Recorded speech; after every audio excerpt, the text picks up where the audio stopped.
근데 이게 하나님이 줬다고 내가 말할 수 있겠냐? 감사하겠냐는 거죠. 우연한 사건을 내게 줬다고 하는 거죠. 분명히 여러분들, 분명히 하나님의 은혜라고 말합니다. 근데 꼭 얘기하죠. 내가 며칠 동안 기도했다. 그럼 대가예요? 은혜예요? 하나님이 주시는 은혜라는 것은 선물이라는 단어예요. 선물은 거저 받는 거예요. 제가 우리 은하한테 장난감을 사다 주는데 장난감을 사다 줘서 대가를 받고 해주는 게 아니잖아. 걔가 나보고 할기소리도 못해. 말이 늦어 애가. 엄마 아빠 멍멍 맘마 안먹 이 정도를 하는데요. 그러면 걔가 나한테 할기를 하지 않는데 내가 걔가 나한테 할아버지에서 내가 감동받아서 내가 갖다 준 건가? 무조건적인 선물이죠. 무조건적으로 사랑하는 거죠. 하나님 우리를 이렇게 사랑하시는 거예요. 근데 우리는 그 사랑을 갖고서 내가 어떤 대가를 줬다고 생각하는 거예요. 이제 조금 더 은혜가 갖고 이제 이렇게 말하겠죠. 할아버지 내가 구두 닦아줄게. 나 용돈 줘. 그럼 대가를 주는 거죠. 은혜가 아니에요. 은혜가 아니라 대가를 주는 거예요. 자요. 할아버지 나 이번에 100점 맞으면 나 뭐 해줄 거야. 은혜가 아니에요. 대가예요. 근데 우리는 그걸 은혜라 그래. 그건 은혜가 아니라니까. 성경에서 말하는 은혜는요, 거저받은 거예요. 거저받은 거. 아무것도 없이 그냥 거저받는 거예요. 그래서 방언을 하지 말아라 하라 이런 얘기가 아니에요. 제가 방언하는 사람은 꼴방에 들어가서 방언해요. 근데 방언할 적에는 바울이 부탁하죠. 반드시 방언 통변을 구하는지라. 네가 어떤 말을 하는지 알아야지 네 감사를 할 수 있는 게 아니냐. 너 어떤, 그러니까 우리가 한국말은 방언이에요, 아니에요? 어? 한국말이 방언이에요. 성경에서는요.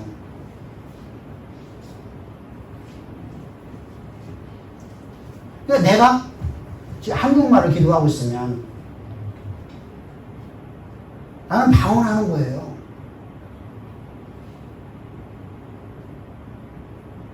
영어로 보내는 사람 영어로도 하면 그게 방언이에요. 그러니까 굳이 알아듣지 못하는 말을 하려고 하지 말라는 거예요.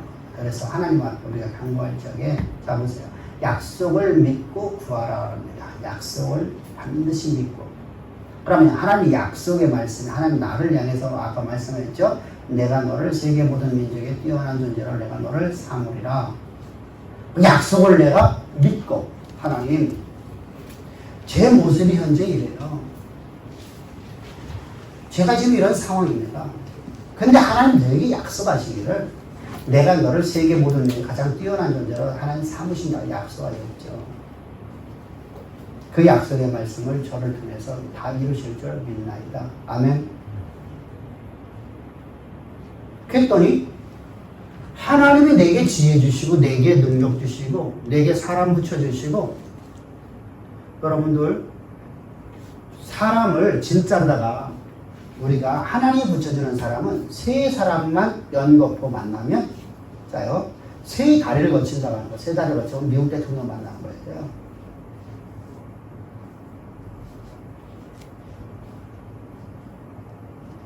별거 아니에요. 세 번만 거쳐주면, 네 번만 거쳐주면, 하나님 거쳐주는 사람들은 그렇게 여러분들, 지금 불가능한 것이 가능해진다니까요.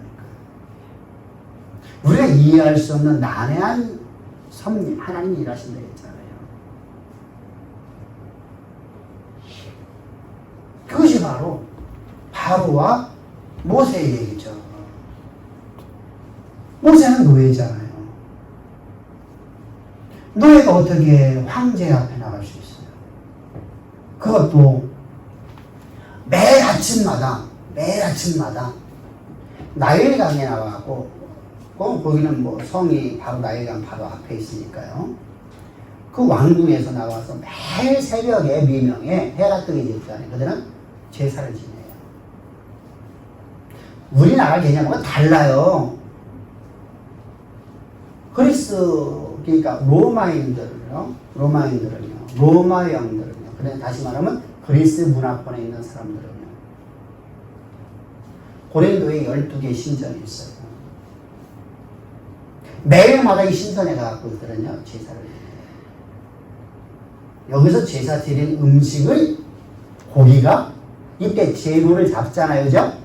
소를 잡고 돼지를 잡잖아요. 양을 잡고 염소를 잡잖아요. 이 잡은 고기가 시중에서 팔리는 거예요. 그래서 음식 먹는 문제가 이제 대두가 되는 거예요, 사실은. 제물 앞에 드려진 음식, 제사 음식을 먹는 것이 되잖아요. 이것 때문에요. 교회 가운데 이제 막 분란이 일어나는 거예요. 누가 먹었다, 이런 나쁜 음식이야. 그래서 바울이 그걸 갖다가 정리해 놓은 것이 바로 이제 고린도전서 8장 내용이에요. 이번 주에 설교 나갈 겁니다. 자, 하나님께서 우리에게 주시는 은혜가 자요. 도저히 모세는 절대로 내가 황제 앞에 나갈 수가 없어요. 자요. 중국 같은 경우에는 황제 앞에, 여러분 중국 같은 나라거든요. 중국 같은 나라예요. 그런데 중국은요, 우리나라로 개념인데, 우리나라는요, 왕국에 들어가면 나무가 많죠. 나무가 많죠. 중국 가면요, 왕국에 들어가면 나무 한 그루도 있나요?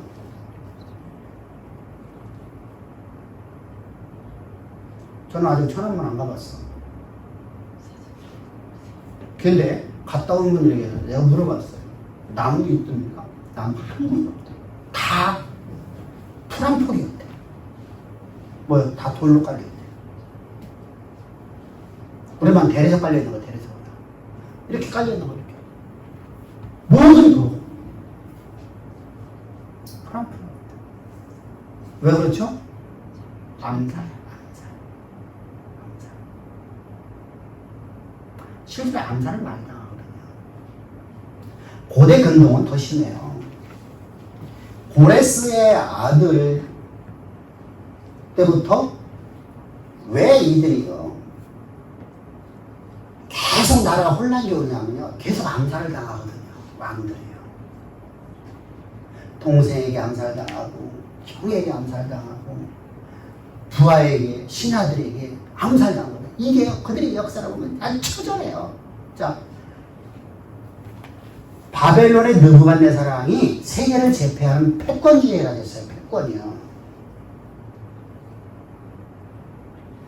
그러고 나서 5대의 왕이 지나는데 다 5대의 아들이, 마지막 벨세살이 누구예요?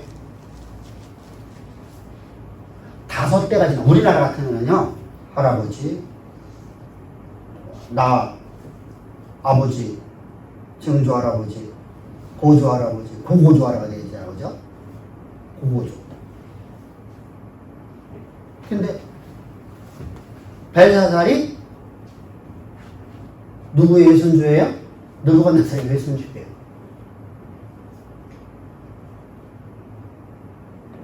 계속 뭐 했어요? 암살해 죽이고 동생이, 암살해 죽이고 처남이, 암살해 죽이고 처남이. 계속 벨사살 때까지 딱 3대가 넘어오는 거예요. 3대. 여러분, 저들은요 계속 암살해요. 그래서 왕궁 수비대 근처에는요 아무도 올 수 없는 곳이요. 절대로 갈 수 없어요. 그런데 모세가, 하나님의 모세에게 말씀하실 때 너는 새벽 4명에 나가고 하수에 가서 바로를 만나라. 바로에 가서 말하라. 갔는데 안 받았어요. 이 은혜가 있기를 주의 축복합니다. 할렐루야. 아멘. 세계를 지배하는 자에게 지금 여러분들 모세라는 노예가 와서 만날 수 있었단 말이죠. 이 은혜가 우리 가운데 있어야 될 거 아니에요. 그냥 약속으로 받으면 여러분들 믿음으로 가면 돼요. 하나님 나를 인도하신다.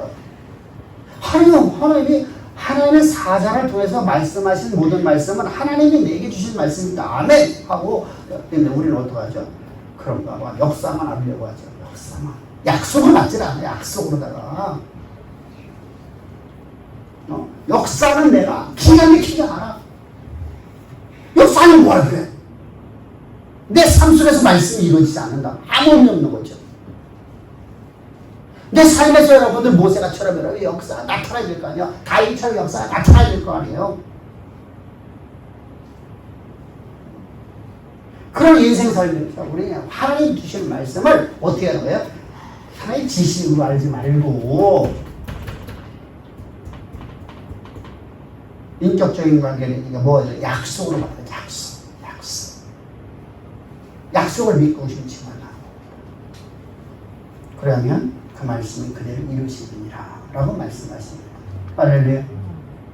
그러니까 약속을 붙잡는 자 같은 대박이죠. 대박. 약속을 맺지 못하는 사람. 대박이 아니야. 지식은 많이 갖고 있어. 그럼 뭐가 돼요? 아무 의미 없죠. 아무 의미 없죠. 자, 이렇게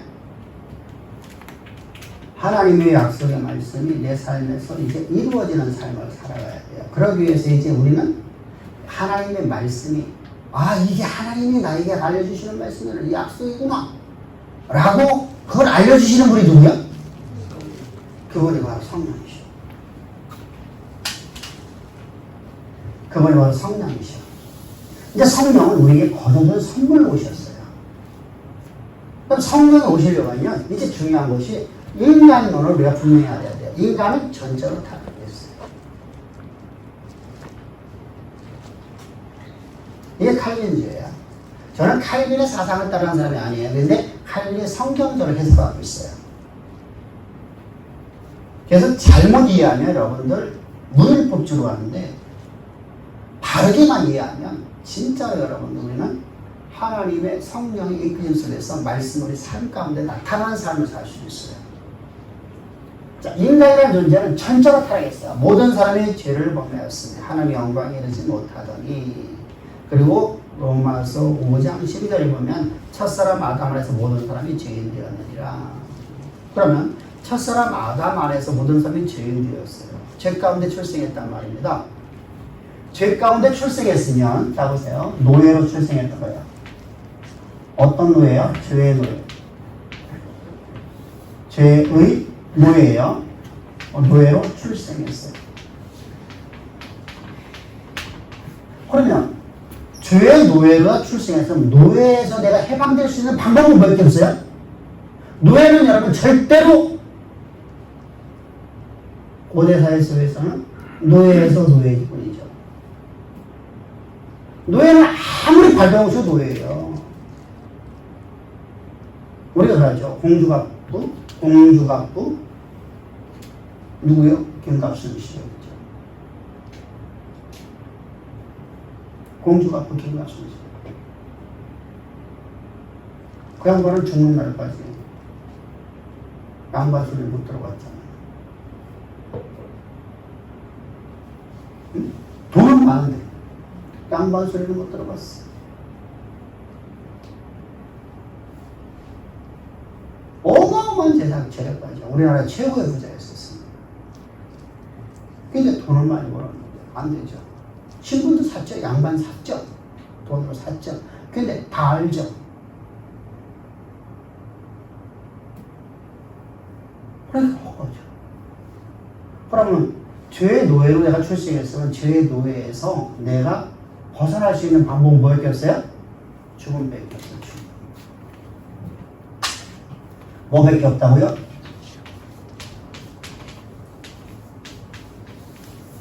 근데 문제가 되죠. 사람이 한 번 죽는 것은 정한 이치예요. 죽었다 살아났다 죽었다 살아났다 할 수 있어요. 정한 이치예요. 그래 로마서 8장을 보게 되면 말씀하시죠. 사람이 한 번 죽는 것은 하나님이 정하신 법칙이요. 그래서 여러분들 사람은 한 번 죽는 법에는 없어요. 다시 살아날 방법이 없어요. 윤회가 없어요. 자, 그러면 죽음은 끝이니까 그러면은 내가 노래에 따라 출생한 내가 죽어야 되는데 내가 죽을 수 없으니까 나를 대신해서 죽을 자가 필요한 거예요. 응? 나를 대신해 죽을 자. 그럼 나를 대신해 죽을 자가 나와 같은 생명값을 가져야 돼. 아니면 나보다 더 큰 값을 지불해요. 제가 이게 핸드폰이라고 생각합시다. 이 핸드폰이 지금 100만 원이라고 생각합시다. 100만 원을 줘야지 이거 사는 거예요. 그죠? 이거 갖다 50만 원 살 수가 없어요. 그럼 100만 원의 대가를 줘야 돼. 아니면 더 많이 줘야 돼. 저는 이 노트 이게 10인가? 그래요, 이게. 8인가? 10인가? 모르겠네. 그래요? 근데 저는요, 지금 예를 들어서 이게 시중가 50만 원 간다고 생각합시다. 중고 가격이. 그럼 나는 50만 원에 팔까요? 안 팔까요? 안 팔아요. 100만 원 줘도 안 팔아요. 200만 원 줘도 안 팔아요. 이대로 달라고 합니다. 왜 그렇죠? 이 안에는 내 모든 차이가 다 들어있어요.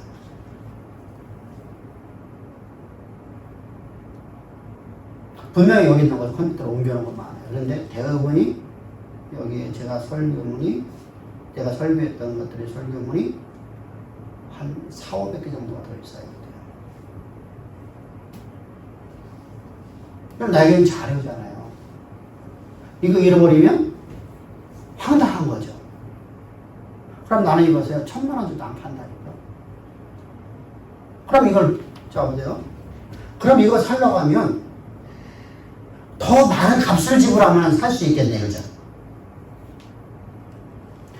죄에 노예했는데 이 죄가 나를 안 놔주려고 그래. 그러면은 나라는 값보다 더 많은 값을 지불해주면 되잖아요, 그죠? 그래서 하나님이 이 땅에 죄 있는 육신의 모양으로 오시는 거예요.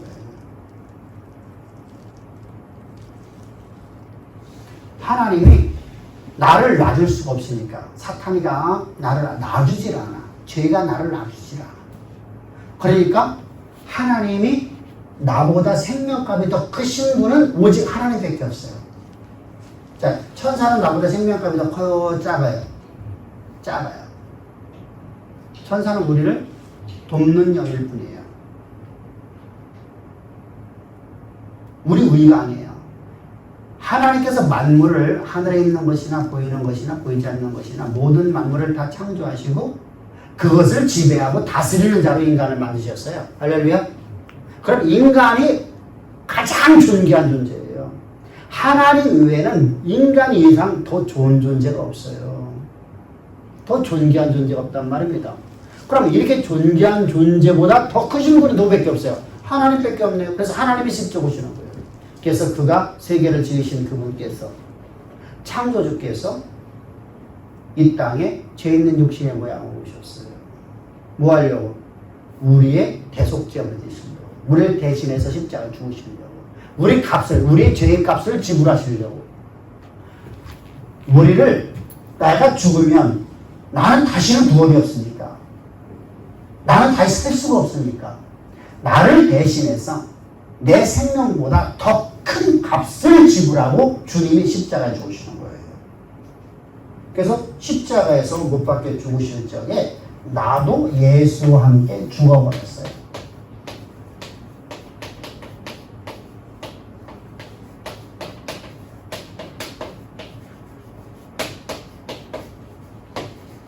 이거 보고 대속제물이라고 해요. 대속제물. 나를 대신해서 하나님이 죽으셨다. 그러면 나는 죽은 거예요, 안 죽은 거예요? 죽은 거예요. 누구 안에서? 자, 내가 예수 안에 하나가 됐어요.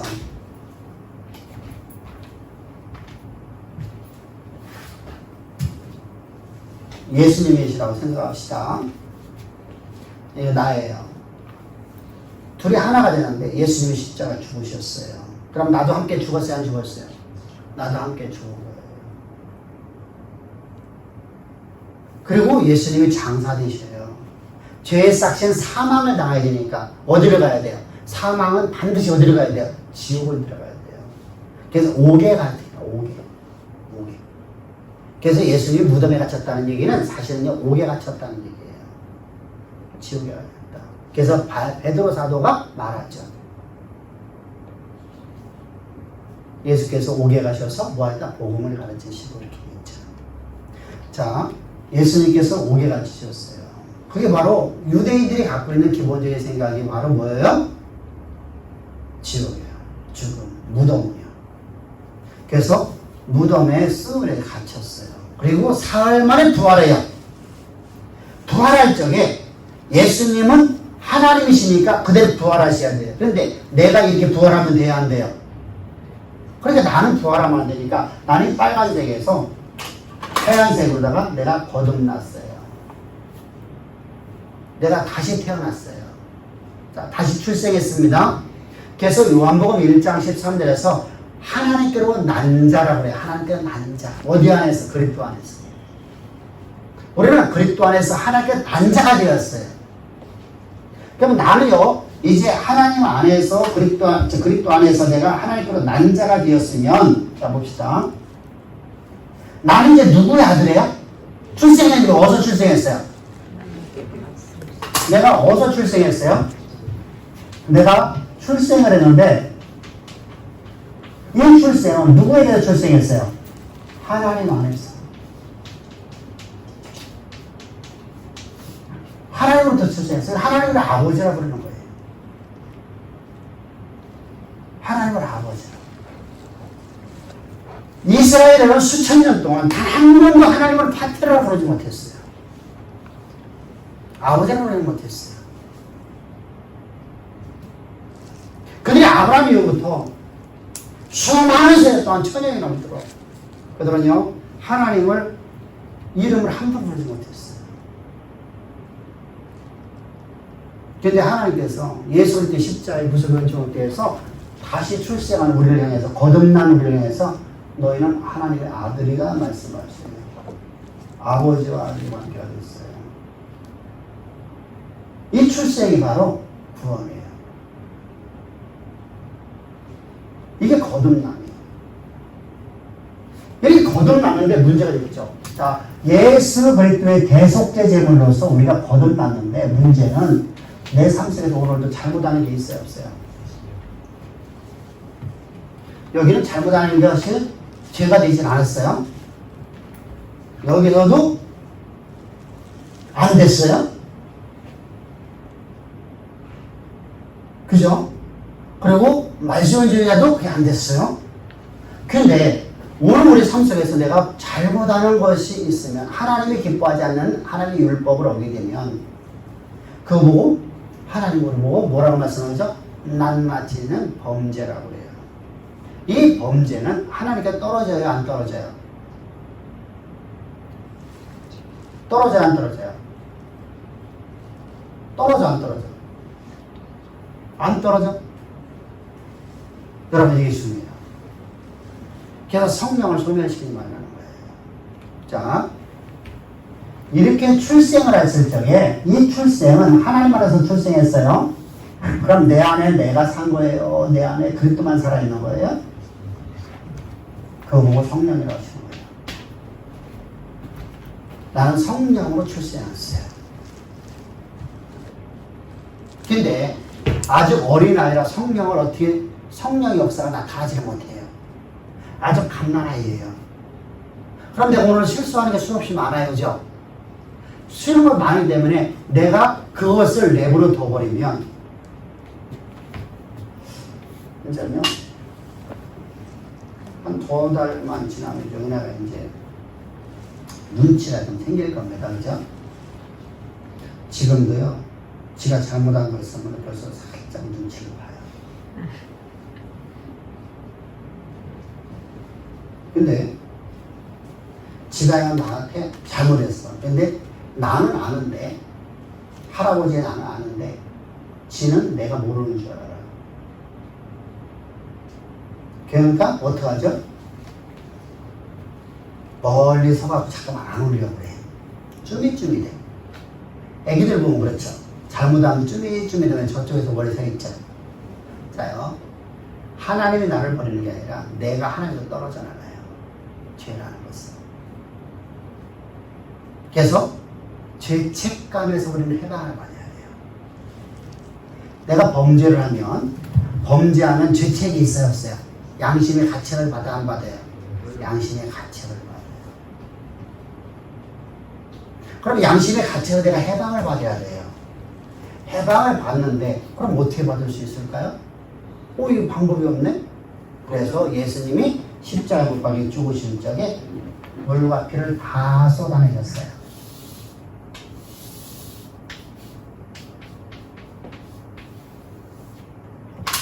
그 피로 이제 약속입니다. 이거 중요한 거예요.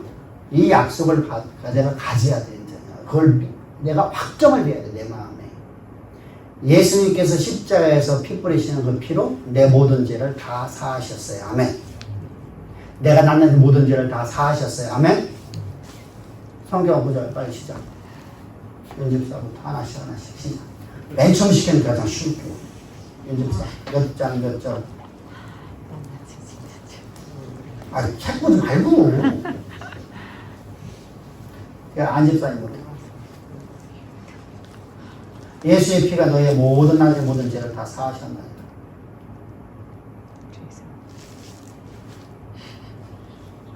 그럼 내가 성경만 얘기해 줄게. 에베소서. 그래도 기억을 못 한단 말이야. 에베소 1장 7절.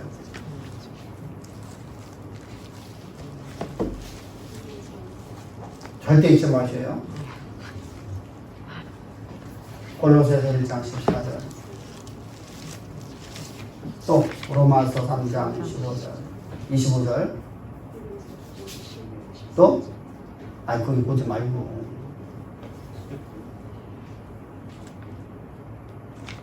적어놓은 거 보지 말고. 또 베드로서 1장 18절 19절. 또 요한일서 1장 7절 2장 2절. 또 요한계시록 1장 5절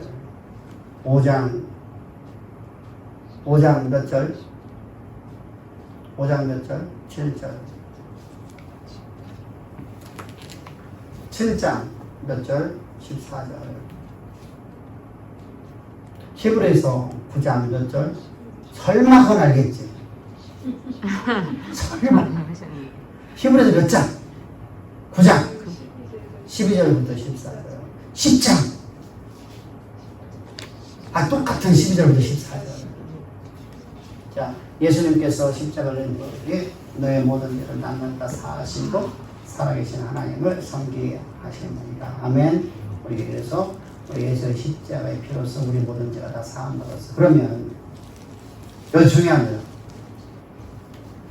내가 양심의 가책에서 해방을 받지 못하면 성령이 소멸되어지기 때문에 내가 구원을 상실해버려요. 그럼 약속을 믿은 믿음 안에 살아야 되는 일이죠. 그죠? 약속을 믿는 믿음으로. 아멘? 그래서 의인을 믿음으로 살리라 이렇게 말하는 거예요. 이해됐죠? 오직 의인을 믿음으로 살리라. 의인을 오직 믿음으로 살리라. 똑같은 얘기죠. 그죠? 그게 처음에는 한 번, 두 번 쓰러질지라도 그 말씀이 계속해서 그를 이렇게 세우니까 그치. 나중에는 자, 그렇게 해서 우리가 살아가는 거예요. 그런데 여기서 문제가 하나 생겨져요. 그러면 예수님이 십자가에 흘리신 그 십자가의 피는 값없이 주는 거예요. 그죠? 은혜예요? 선물이에요? 그러니까 이 선물을 가치 없게 여기면 될까 안 될까? 그래서 나는 내 마음대로 범죄하고서 하나님이 내 모든 죄 사하셨습니다. 이렇게 말하면 될까 안 될까?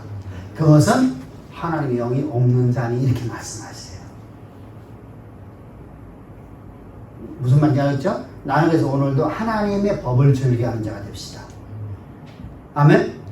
그러면 이렇게 살지를 못하고 여기서 끝나버렸어. 여기서 끝나버렸어. 내가 예수와 함께 십자가 못 박혀 죽고 내가 예수 안에서 내 새로운 거듭났어. 요 사람들 보고 뭐라 그래? 파국수파. 구원파. 구원파 여러 분이에요. 유병파하고 파국수파하고 달라요. 파국수파는 여기에요.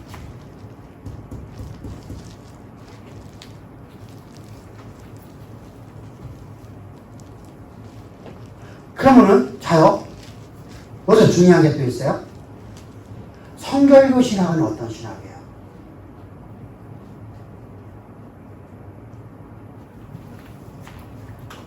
여기는 없고 예수의 피가 내 죄를 사하는 거예요.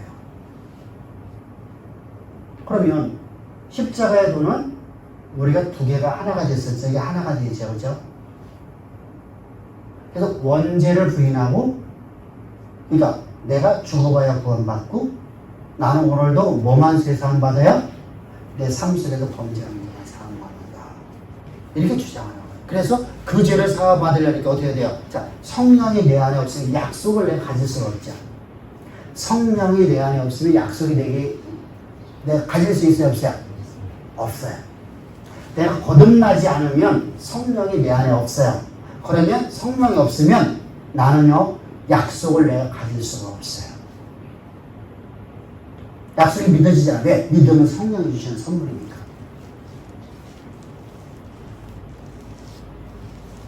그래서 에베소 2장 8절에서 믿음은 하나님께 오는 선물이라고 말씀하시죠. 자, 예수 그리스도 십자가의 보혈로 말미암아서 내 죄 사함을 받는다는 것이 이건 가짜가 돼버려요. 그러니까 이것이 안 되니까 죄 사함을 받을 적이 어떻게 해야 되죠? 회개 기도하라 이렇게 나오는 거예요. 왜? 내가 구원은 죽어봐야 하는 거고 우리 삶 속에서는 낱낱이는 범죄는 사함받아야 된다. 그래서 죄사함을 받기 위해서 여러분들이 기도하십시오 라고 가르치는 것이 오늘날 교회의 모습이에요. 그럼 예수가 없는 하나님 백성이에요. 자, 그런데 중요한 게 있어요. 그러면은 이렇게 우리가 여기까지 얘기했어요. 이것을요. 그분이 바로 창조주고 그분이 바로 우리의 구원자이신 그리스도이시고 그분이 우리를 구원하셨고 그분이 바로 우리를 창조하셨는데 인간의 존재가 스스로다가 죄 가운데 빠져서 어떻게 했어요? 죄의 노예로 살았어요. 그럼 우리를 하나님이 구원하셔서 하나님의 성령을 하여서 약속을 가지고 살아가는 존재가 됐어요. 나는 오늘도 하나님의 법을 내가 즐겨하고 하나님의 법을 내가 지키려 몸부림치며 살아가는 거예요. 그런데 이렇게 구원받은 사람들의 모임이 교회예요. 어떤 목사님한테 가서 물어보십시오. 교회론이라는 조직신학의 교회론이라는 게 있는데 교회는 어떤 곳입니까? 예수 믿는 사람들이 모임입니다. 왜요? 누구요? 예수 믿는 사람들이 모임이 교회입니다. 학교에 다 배웠어. 그런데 봅시다. 예수를 믿어서 구원을 받으려고 교회를 다니는 사람들이 모이는 곳이 되어요. 실제는. 자, 구원받은 사람들이 모임이 교회야 돼. 우리 교회는 다 하나님 백성들이에요. 하나님 자녀고요. 한 명도 안 빼놓고. 우리의 행위가 아니라 하나님이 여러분들에 대한 놀라운 사랑과 은혜로 말미암아서 할렐루야. 그 우리는 하나님의 백성 됐어요. 하나님이 여러분들 삶 가운데 함께 하셔요. 그래서 나는 하나님이 나와 함께 하시는 약속의 말씀을 갖다가 그 약속을 내가 마음에 확정 지어지는 것이 이제 중요한 거죠. 그죠? 그런데 일반적인 오늘날 교회라고 하는 교회형 대가 세워진 모든 교회들은 다 뭐예요? 교회는 구원받으려고 교회를 다닌다고 그래요. 그러면 잘못됐네요. 그죠? 구원을 받은 자들이 교회를 다니는 곳인데 하나님의 말씀을 듣고 그 말씀이 자요 오늘 설교를 듣고 내가 구원을 받으려고 교회를 나오는 거예요? 아니면 오늘 말씀을 듣고 그 말씀을 약속으로 받으려고 하는 거예요. 그 약속을 받아야만 하나님이 영광이 나타난댔잖아요. 그죠? 왜? 약속이 돼야만 그 말씀을 내가 믿게 되거든요. 아브라함이 하나님의 약속의 말씀을 믿고 자, 전에는 약속 안 했나요? 근데 그때는 안 믿어졌어. 그 약속을 내가 붙잡지를 못했어. 그래서 항상 하는 얘기가 내게는 이스마엘로 속하나이다 나는 엘리에셀로 속하나이다. 얘야 아니다. 내가 너를 통해서 아들을 드리라. 하나님 저는요 담의 세계에서 데려온 늙은 종이 있는데 그에게 내가 모든 걸 맡길 겁니다. 내 후사로 내가 그걸 삼아갖고 양자 삼겠습니다. 그래서 이제 그랬다가 저요? 그랬으면 그것도 가야지잖아. 그게 약속이라고 하면 그 믿음이라고 하면 변함이 있으면 안 되잖아. 근데 상황이 바뀌었어. 아이고 어느 날 갑자기 부인이 그냥 여보, 내가 아무리 봐도 내가 아들을 못 낳았어. 내 나이가 있어서 이제 아이 낳는 건 불가능이야. 아이 낳는 것이. 그러니까 내 여종, 애굽에서 데려온 여종이 있는데 그 여종에게서 아이를 생산해서 내게 줘. 그랬더니 아브라함이 그럼 좋지 하고 덜썩 받아먹었어요. 그리고 아이를 낳았어. 근데 또 마침 아들을 낳았어. 계속 그 아들을 이제 키우는 거야. 그랬더니 이제 자 조그맣게 말해도 내게는 엘리에셀이 내 후사입니다. 근데 상황이 바뀌니까 상황이 싹 바뀌어갖고 뭐라죠? 나는 이스마엘이 나의 후계자입니다. 약속이 갖고 있지 못하죠. 하나님 말씀을 내가 약속을 갖고 있지 못하기 때문에 흔들리는 거예요. 그런 자에게 하나님 말씀하시는 거예요. 얘야, 너와 내 안에 사라의 몸에서 난 자가 내 아들이다. 나의 후사가 되리라.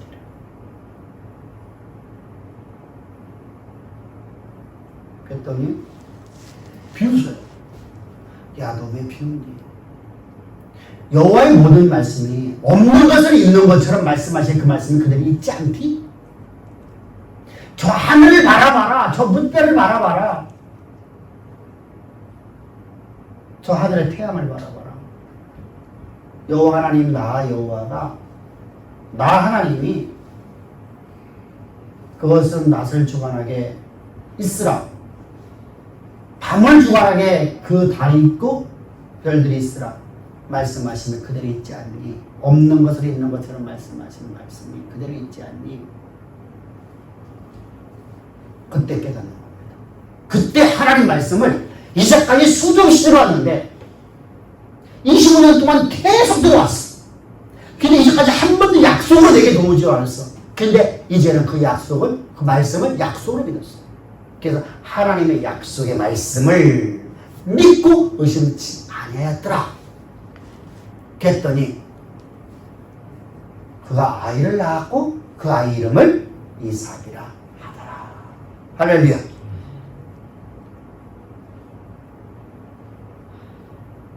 나 같으면요, 기도하지 말란 말 아니야? 이런 기도하면 안 돼. 하나님 아들 준다 약속했지. 아들 좀 주시옵소서. 바라보라. 나 교육 주 아들 주시옵소서. 아브라함이 그런 기도하던 거야.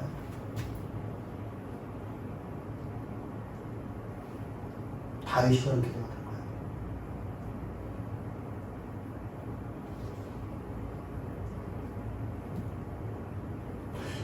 이 무속신앙이에요.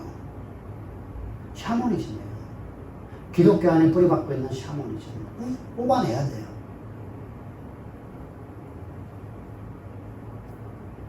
약속을 믿고 의심치 않고. 그럼 약속을 믿고 의심치 않았다는 얘기 무슨 말이에요? 하나님, 저에게 아들은 약속의 말씀을, 그것이 내 삶에 그대로 이루어질 줄 믿나이다. 할렐루야. 기도했더니 그대로 되었더라. 아멘. 기도합시다. 그게 기도야. 그래서 기도는요, 내가 하는 말이, 믿음으로 말하는 말이 그대로 이루어지는 거예요. 그게 기도야. 그래서 내가 하나님 앞에 구해도 왜 응답이 없고 왜 내 삶에서 변함이 없느냐? 하나님 약속의 말씀은 첫 번째, 하나님 말씀을 지식으로 받는다. 두 번째, 약속으로 받는데 약속으로다가 약속이라는 의미를 모르고 하는 거예요. 약속은 변함이 없어요. 자요, 나는 여러분들이 약속한 것을 나는 어길 수 있어. 있을까 없을까? 있어. 근데 하나님은 거짓이 전혀 없으십니다. 하나님은 거짓말을 못하시오. 하나님은 하늘에서 비가 내려서 어제 비가 많이 왔잖아요. 그런 비는 아니요, 사실은. 이스라엘의 비 내리는 그렇게 안 내리거든요. 땅을 적신다. 땅이 적셔서 땅에서 뭐가 되죠?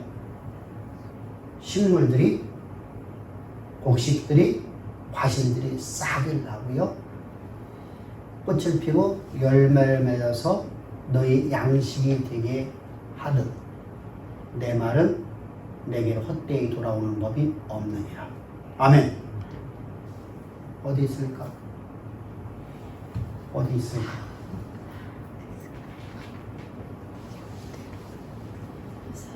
이사야서. 어디? 이사야서. 하나님 변개치 하신 하나님. 이 내용이 들어있는 것은 다 몇 장 넘어가야 돼?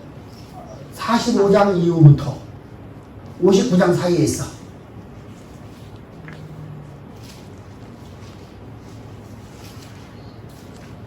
근데 53장은 아니네. 6장, 7장은 아니요. 8장도 아니고.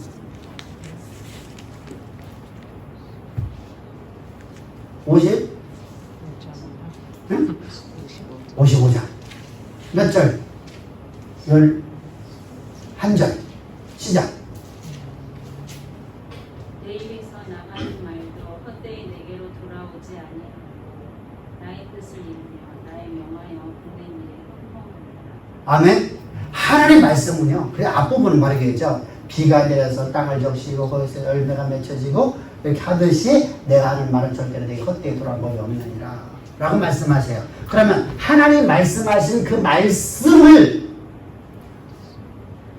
그 말씀이 반드시 이루신다는 약속을 갖고 있잖아요. 우리는 또 하나요. 약속이 약속을 갖고 있네요. 그죠? 약속에 약속을 갖고 있어. 약속을 믿었더니 또한 약속을 내가 또 믿어. 약속이 갖고 있어. 그럼 약속과 약속이 내 안에 있으면 우리는 변함이 있을까 없을까? 그러니까 자요, 나 약속으로 믿었는데 내일 환경 보면서 털썩 주저앉을 적에 내가 약속을 아주 내가 문제를 붙잡지 못했구나. 그러니까 어떻게 해야 돼요? 말씀을 들으려고 나와야 돼, 안 나와야 돼? 왜? 믿음은 어디서 나오기 때문에? 들음에서 나오기 때문에. 내가 성경을 내가 엄청나게 읽었어. 근데 믿음이 안 생겨. 오직 믿음은 들음에서 나요. 그 들음은 오직 그리스도에 대한 말씀이야. 그리스도에 대한 말씀. 그리스도에 대한 말씀.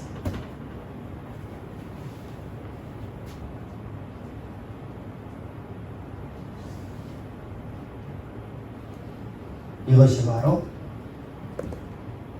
바울 신학이에요. 바울이 전하는 그거예요.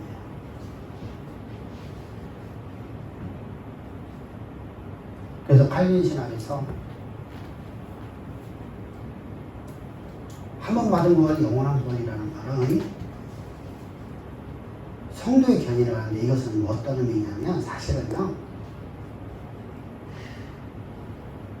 제가 해석해 주는 거예요.